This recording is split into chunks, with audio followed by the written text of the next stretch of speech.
Breaking news. হৃদয় খানের প্রশংসায় পঞ্চমুখ পাকিস্তানের সাবেক ক্রিকেটাররা। বিস্তারিত দেখুন পুরো ভিডিওতে।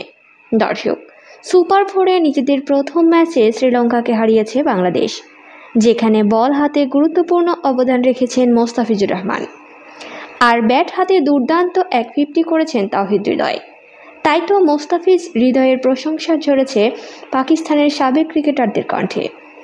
মোস্তাফিজকে নিয়ে ওমর গুল বলেন, আবুধাবিতে এরকম উইকেটে খেলা হয়েছে, আজ আরেক রকম উইকেটে খেলা হচ্ছে, কিন্তু মোস্তাফিজ তার অভিজ্ঞতা থেকে সেরাটা দিয়ে গেছে সবসময়।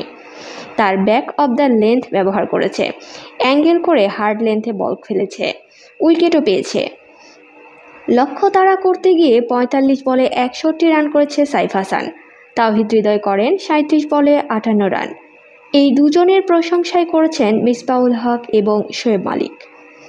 মিসবাহ বলেন, বাংলাদেশের রানিং বিটুইন দ্য উইকেট ভালো ছিল, বাউন্ডারি পেয়েছে ওরা।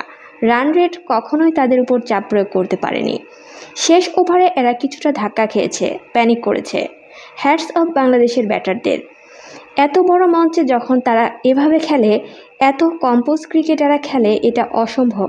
দ্বিতীয়বার এরা এত বড় রান তাড়া করে জিতল, সত্যি অসাধারণ।